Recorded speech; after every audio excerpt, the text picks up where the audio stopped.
2023년 12월 17일 위험 점검 시작하도록 하겠습니다. 네 개가 동일하고요. 이스라엘 교전은 뺐습니다. 다행히 이제 조금 국소적으로 바뀌고 있는 것 같고요.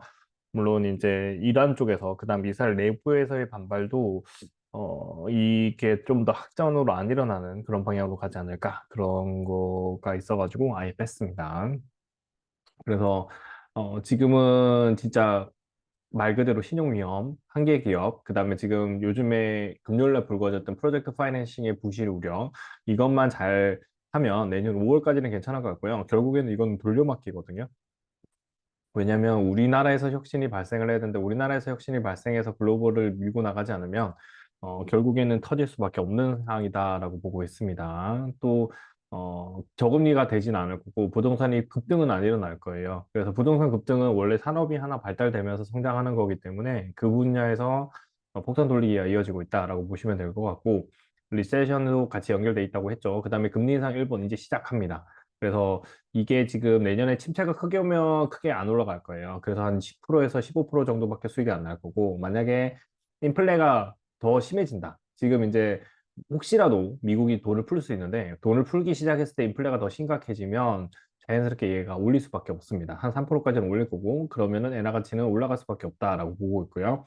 그다음에 부동산 중국, 미국인데 중국은 계속 힘들어지고 있죠. 버티고 있어요. 그래서 터지는 시점이 언제냐 그게 제일 중요하다. 이미 터졌고요. 솔직히 터졌는데 그게 이제 얼마나 수습하는지의 게임으로 넘어가고 있다라고 보시면 될 것 같습니다.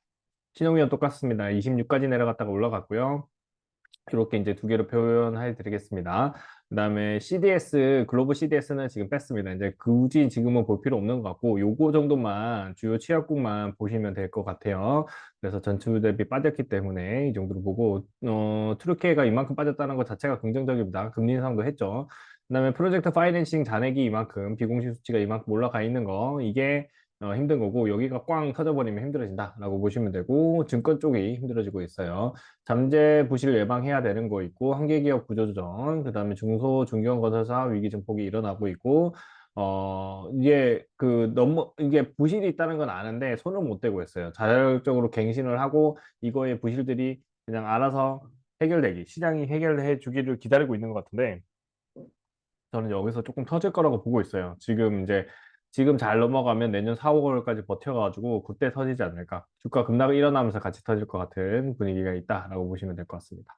그다음 제2금융권 여기까지 올라와 있어요. 오일 쇼크가 오면은 이렇게 80년대 오일 쇼크가 터지는 거고요. 네, 같이 터지는 거고 지금 요 구절이라면 요 구간이랑도 비슷할 수도 있어요. 그래서 이렇게 될 수도 있는 거라고 보는데 제일 좋은 거는 내려오는 겁니다. 내려와야 우리가 땡큐 하면서 이미 주식 비중은 저는 포트폴리오 샘플로 보여드리는 포트폴리오들은 다 주식 비중 높아요. 뭐 언제나 70%는 가져가고 있으니까요. 그래서 순환매를 통해서 이익을 낼 거다 이렇게 보시면 되고 그다음에 제2금융권은 힘들다 그 얘기를 하는 거고 전세 사기 예방에서 같이 한다는 것들도 프로젝트 파이낸싱이랑 연결되는 잠재적 부실들이 터지고 있는 거다라고 보시면 됩니다. 그다음에 금융 시스템이 위험하다는 걸 AI가 경고를 처음으로 했다. 그렇게 보시면 되고, 2008년도 이후부터 만들어졌던 걸, 그 다음에 4천조 원, 4조 달러 정도의 수치입니다. 이게 경제 내관 위기로 부상하고 있는 게 같이 연결해서 한번 보시면 되는 거고, 그 다음에 이제 건설 경기 침체, 프로젝트 파이낸싱입니다. 실제로 힘들고요. 그 다음에 이제 연준 고평가, 그 다음에 경기 침체 시사를 한 거죠. 경기 침체가 오면 언제든지 금리를 인하할 거다 하면서 주가 방어를 하는데 주가가 올라가 있어요. 그러니까 추가 랠리가 조금 빡빡하다. 근데 랠리가 올 수 있는 섹터는 정해져 있죠. 여기 GPT라고 되어 있죠. 그러니까 이 생성형 AI라고 하는 그쪽에서 성질되는 거고. 근데 12월에 유로존도 동일하게 경기 침체 거의 확실히라고 됩니다. 이제 어느 정도 연착륙이나 경착륙이냐 개념인데 저는 경착륙이 제일 시장을 시원하게 정리를 해주고 우리가 투자하기에 유리하게 만드는 거고요. 연착륙은 결국에는 질질질 끄는 모양이 될 겁니다. 그렇게 보시고요. 장기적인 관점을 말씀드렸습니다. 그 다음에 금리 인상입니다. 이게 국제금융센터에서 나온 보고서 자료를 정리하는 건데 엔화가 내려가고 있는 게 뭐죠? 달러 대비. 달러 대비 내려간다는 거는 원달러 환율에서 그 지금 CDS를 공조화 해놨잖아요. 그러니까 지금 CDS가 아니고 스와프 체계를 해놨기 때문에 우리 원화 가치에도 별로 좋지가 않습니다. 근데 어쩔 수 없죠. 해놨으니까.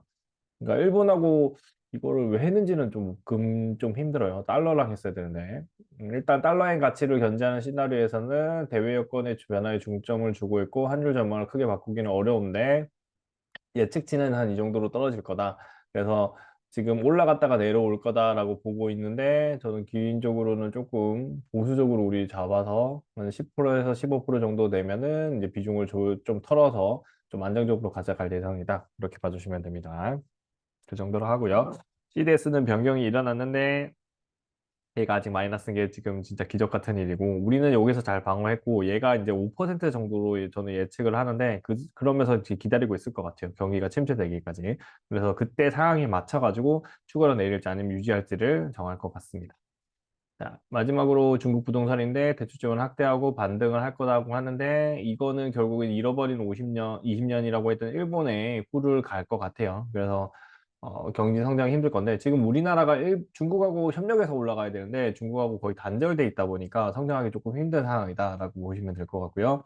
그다음 미국 상업용 부동산 시장은 긍정적인데 부실은 있어요. 그러니까 집값은 냉각되고 있고 그다음에 노동시장이 뒤를 못 받쳐줄 거기 때문에 조금은 부실이 증폭되고 있다. 그 정도로 보시면 되고 여기에서는 위험하다는 시그널 자체가 나오지는 않고 있어요. 근데 이게 웃긴 건 뭐냐면 상업용 부동산 시장은 낙관적인데 IT 쪽으로 성장하는 실리콘밸리 쪽에서의 부동산은 성장을 할 건데 기존의 전통적인 그 사무실 공간들이 힘들어지고 거기에 부실이 되는 거예요. 우리나라도 똑같 거거든요. 그러니까 옥석을 가리는 싸움이 지금은 부동산 시장에서 미국 부동산 시장에서 일어날 거고 이 석으로 되어 있는 돌이 되어 가고 있는 부동산들이 뭐 리스크가 있을 거고 거기서 잘 막아져야만 전체적으로 시장이 잘 버틸 수 있다. 이렇게 봐주시면 될 것 같습니다. 이번 주 위험 사항은 위험이 이제 죽은 거가 보여진 거고요.